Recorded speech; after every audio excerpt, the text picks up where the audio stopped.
In the next few minutes, I'll show you everything you need to know to use the DJI Osmo 360 properly.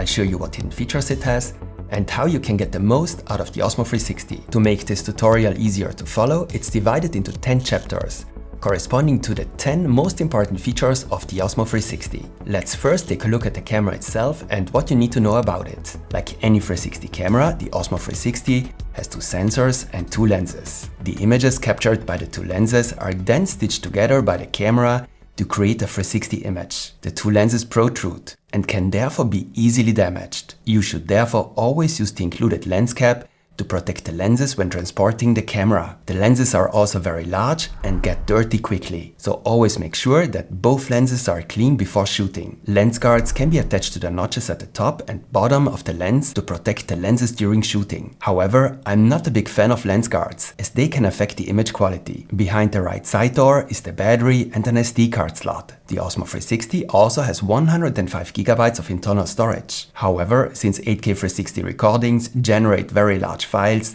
this storage is not sufficient in the long term, and you should also use SD cards. To ensure that the Osmo 360 works properly, you should use a very fast card. It should have a speed rating of UHS 1, B30 and A2, such as this SanDisk Extreme Pro. The USB door is located on the lower left side. Behind it, you will find a USB-C port that you can use to charge the camera. You can also easily remove the USB door by pulling it outwards. This may be necessary if you are using certain accessories. And please note the following: when you close the doors, no red stripe should be visible. Only then is the door closed correctly and the camera waterproof. Incidentally, the Osmo 360 is waterproof up to 10 meters. However, you should know that you cannot use the Osmo 360 underwater in 360 mode, but only in single lens mode, because lens stitching does not work properly underwater. Keep this in mind, so you won't be disappointed with your first underwater shots. But let's take a look at the mount and how the invisible selfie stick effect is created.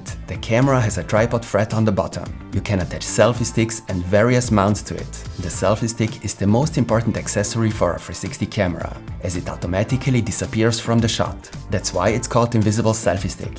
I have a stick from the competition here, but it doesn't matter which stick you use. The only important thing is that the stick is straight. The stick must also be attached straight to the camera and not bent like with a conventional action camera. For good results, you should hold the stick straight away from you, roughly like this. The distance from the subject should be at least an arm's length, or even better, at least 1 meter to avoid greater distortion. And you should hold the camera so that the lenses are facing up and down and not sideways. This way, the stitching line will not be visible in the recording. If the stick is straight and not bent, it will automatically disappear from a 360 recording. You don't have to do anything. This is one of the great strengths of a 360 camera. As I said, it doesn't matter which stick you use. When choosing a stick, it's important that it's long when extended, stable, and relatively short when collapsed, so that you can easily store it. I would also recommend a mount so that you can securely attach the camera with the stick to bars of various sizes. This is the only way you can take shots like these. Lens cap, SD card, selfie stick. We have the most important things to get started. So let's take a look at how to operate the Osmo 360. The DJI Osmo 360 has 3 buttons: a power button on the side, a capture button on the bottom left, and a function button on the bottom right. Pressing the power button turns the camera on. When the camera is turned on, the power button acts as a quick switch button. You can quickly switch between the most important shooting modes. Currently, these are panoramic photo, panoramic video, and selfie mode. You can also add additional shooting modes here if necessary. This means that when you use the button, not all shooting modes appear, only those that have been activated for this purpose. But let's switch to the main recording mode, panoramic video, which is the mode for recording 360 videos. You can start and stop recording with the shutter button at the bottom left. Use the function button to change the lens for the preview image. This can also be done during recording. Note that in the case of panoramic video, this only affects the preview image, as both lenses are used for recording anyway. You can also change the lens by tapping the circle with the 2 arrows at the bottom right. This icon therefore has the same functionality as the function button. And you can also adjust the preview image by swiping your finger across the display. And here at the bottom center, you can see the current recording settings. In my case, it's 8K 30 with the field of view set to white. If you tap on these settings, You can change the most important recording settings. We'll take a look at the best possible settings in a moment. If you tap on the icon at the bottom left, you can change the recording mode. This menu shows all of the Osmo 360's recording modes, not just the most important ones, as in the case when using the quick switch button. I'll explain the recording modes in a moment. You can view your recordings using the icon on the left. You can also play them back with sound, display a small preview of all recordings, select and mark individual recordings,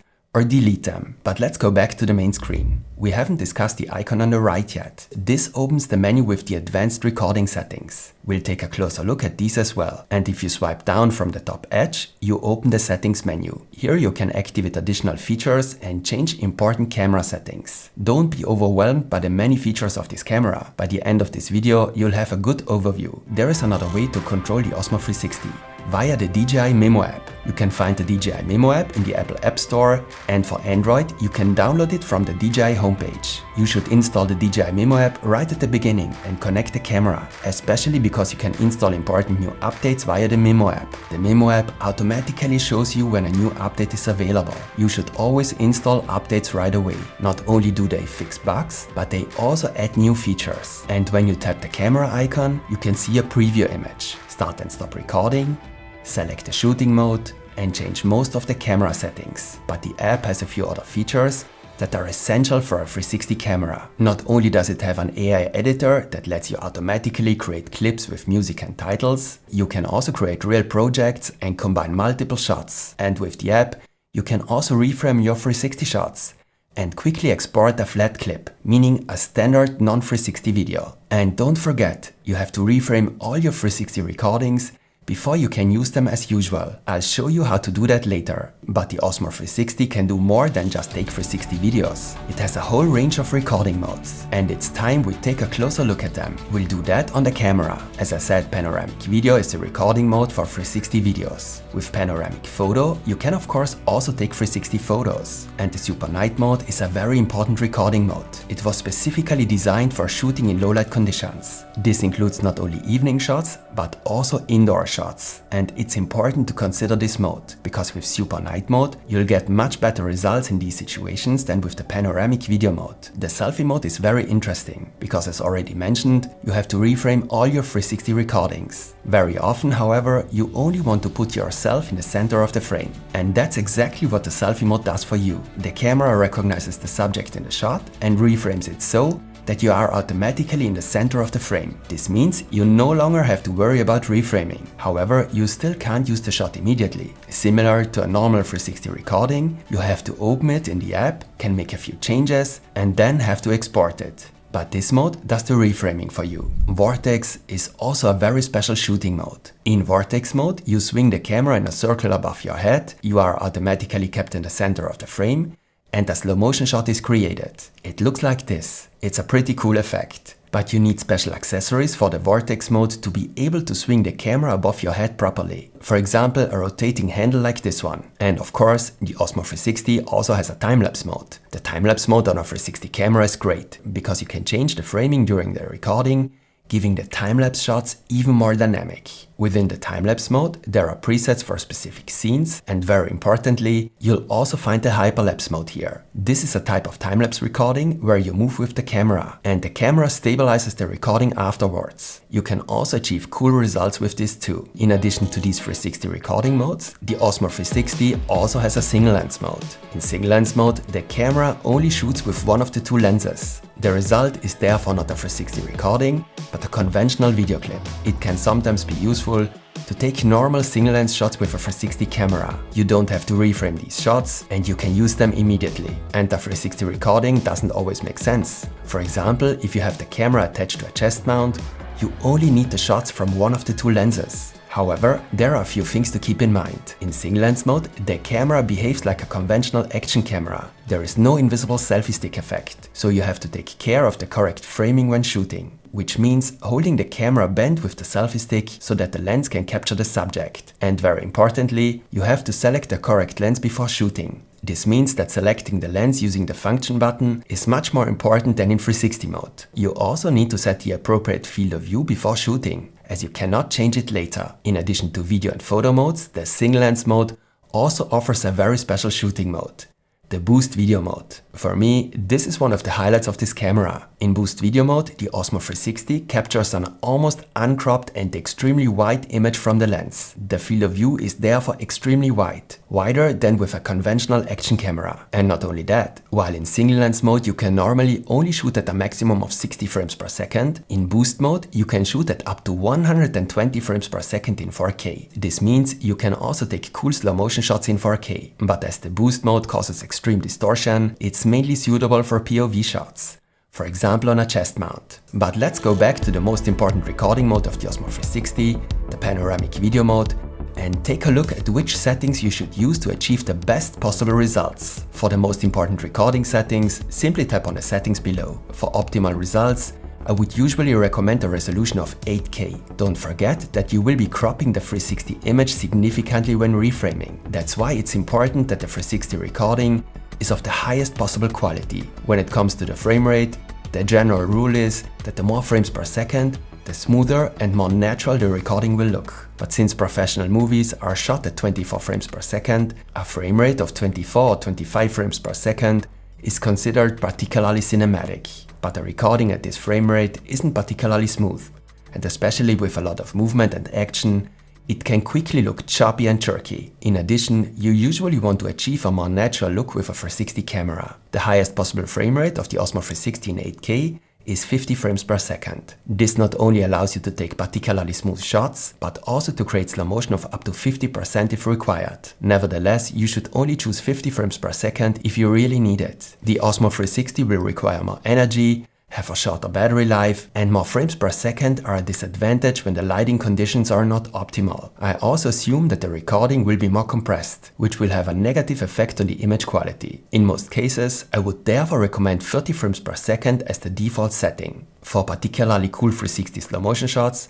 reduce the resolution to 4K and shoot at 100 frames per second. This leads to cool results, even if the image quality naturally decreases significantly compared to 8K. At the top right, you can select the field of view. You can of course still adjust this freely during reframing, but it's advantageous to select the correct field of view before shooting, as this saves you this step when reframing. The default field of view is D-Warp. This removes most distortions. However, the field of view is also cropped heavily, especially at the sides. For a wider field of view, you can use wide or ultra-wide, but you will have to expect significant distortion. Straight structures will appear severely bent. For shots in a city, I would therefore choose D-Warp, and in most other cases, a wider field of view. If you tap on the camera icon in the upper left corner, you can activate pre-recording or loop recording. With pre-recording, the camera will record for a certain period of time before you press the shutter button. This way, you won't miss any important moments just because you pressed the shutter button too late. But be careful, the camera has to film continuously for this, which consumes a lot of energy. And if you want to use the Osmo 360 as a dashcam or a body cam, activate loop recording, whereby the camera films in a loop and only saves the last few minutes before the recording is stopped. If you don't need these two recording modes, make sure you haven't activated them unintentionally. The advanced recording settings are more important to me. To access them, tap the settings icon on the right. And to activate all setting options, you need to activate the Pro mode. The cool thing is that you can set the exposure completely manually on the Osmo 360. This means you can manually determine the ISO value and the shutter speed. In practice, it can be difficult to manually set the correct exposure settings using only the small display. But if you activate Auto here, you can also set an exposure compensation on the left, so that the camera exposes the image slightly brighter or darker. Since the Osmo 360 tends to overexpose the image in direct sunlight, it can be very useful in such situations to set a slightly negative value of, for example, -0.7. And on the right, you can ensure that a certain ISO value is never exceeded. For example, never higher than 1600. But don't forget, in low light, you should use the Super Night mode anyway, and not the standard panoramic video mode. Here you can also set the white balance manually, which I don't usually do with action cameras. Or with anti-motion blur, you can force the camera to use a faster shutter speed in low light conditions. This will reduce the image quality in low light, but it will lead to better stabilization. You will therefore mainly need this setting in Super Night mode. The next setting for color is very important. Under color, you can activate D-Log M. This is a flat color profile with low saturation. It's particularly suitable for color grading, so if you want to edit the colors of your recordings heavily. But you should know the following.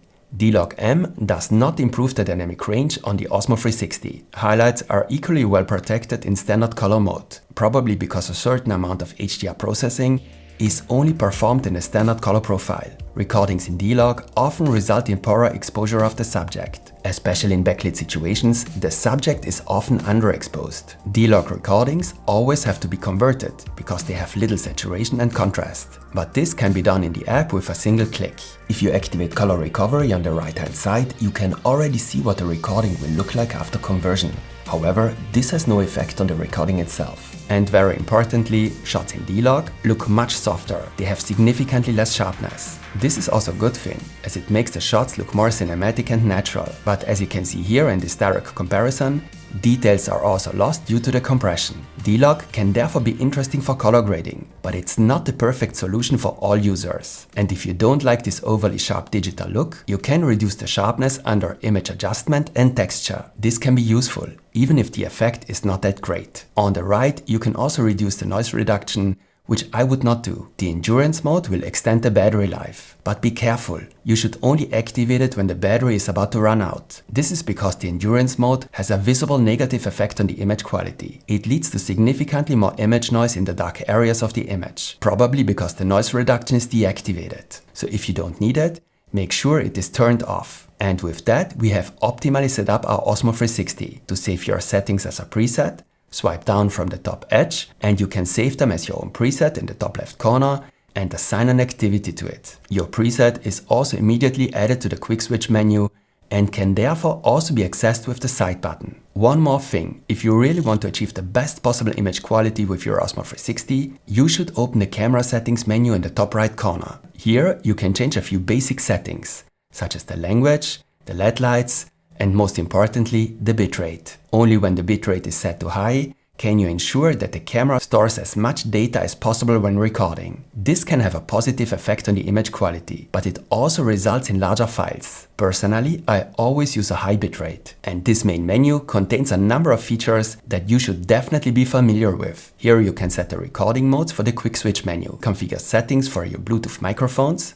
For example, if you have connected the Mic Mini, activate the orientation lock, which is particularly important for the single lens mode. You can lock the screen, schedule a recording, for example a time-lapse recording of the sunrise, connect headphones, or adjust the brightness of the screen and the volume of the audio output. However, we should take a closer look at some of the features. The Osmo 360 supports gesture control and voice control. This can be very useful with a 360 camera, as you will sometimes have the camera mounted on a long stick and may not be able to reach it easily. It can be therefore useful to be able to start and stop recording from a distance. With gesture control, the camera recognizes your raised, open hand and will start and stop recording with this hand signal. When voice control is activated, it recognizes the commands start recording, stop recording, take photo, and shut down. As I said, these are two very useful features, but don't forget to activate them if you want to use them. The editing assistant will help you reframe your recording and can significantly speed up the reframing process. This can be extremely useful.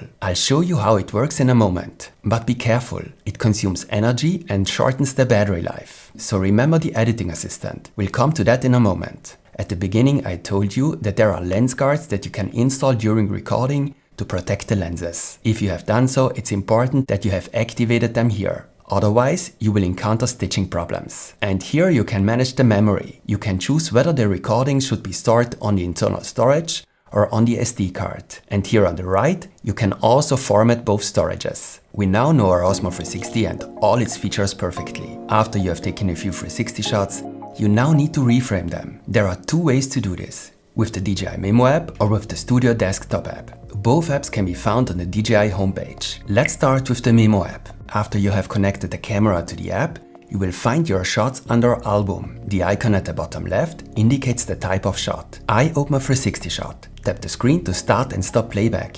Before you actually reframe, you should decide which format you need the shot in, whether portrait, standard 16:9, or a square. I'll stick with the portrait format for now. Below, you'll find a whole range of additional features. There are predefined color filters, you can edit the colors and the exposure, and add music or glamour effects. If you took the shot with D-Log, you need to activate color recovery here. There are several ways to reframe the recording. I would say the most common way is with keyframes. You can select the framing on the screen with your finger. With 2 fingers, you can zoom in and out. Don't forget that the further you zoom out, the stronger the distortion will be, so don't overdo it. Below you can see the timeline of your recording, which allows you to quickly move within your clip. I move all the way to the left, so to the beginning of the clip, and select the framing with my fingers. When the framing is right, tap the plus sign and a keyframe will be created. Only now will the field of view settings, which we already know from the camera, appear on the right. So you can select one of these settings again. If you now start playback or move to the right, there may be movement in the recording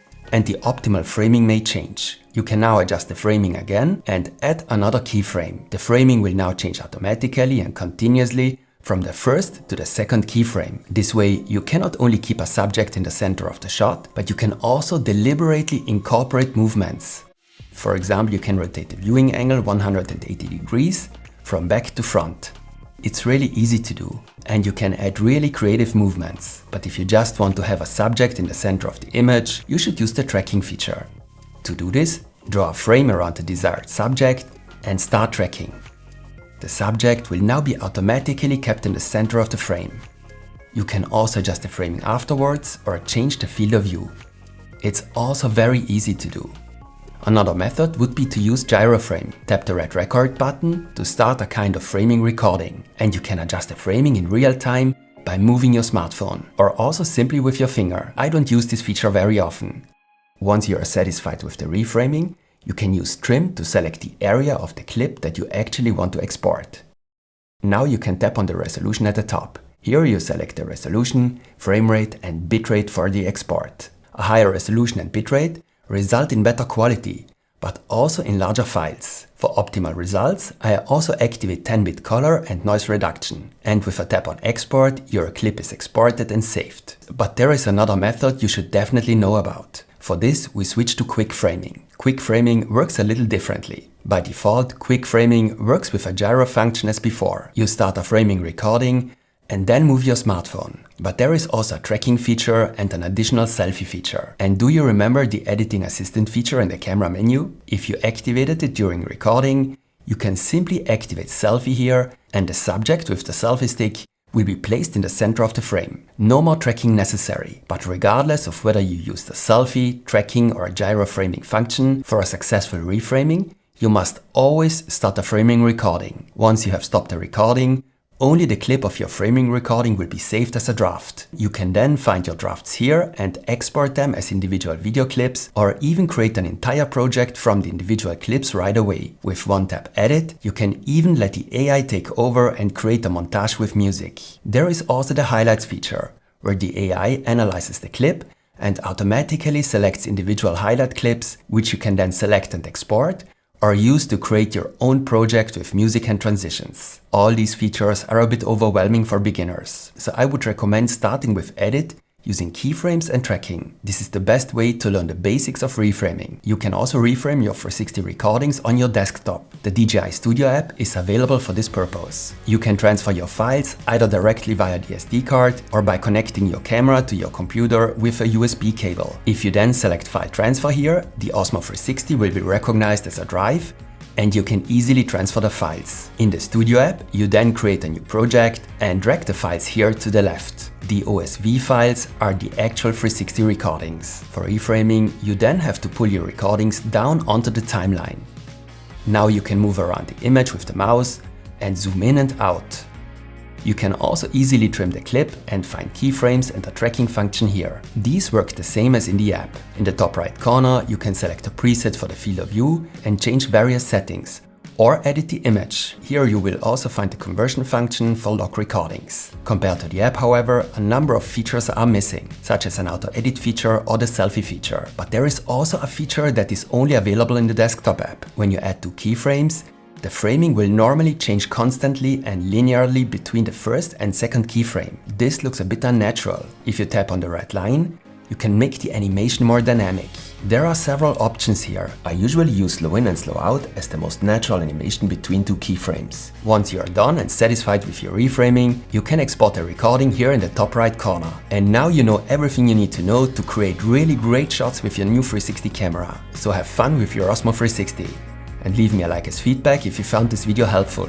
There will be more tutorials on the Osmo 360. So stay tuned and see you next time.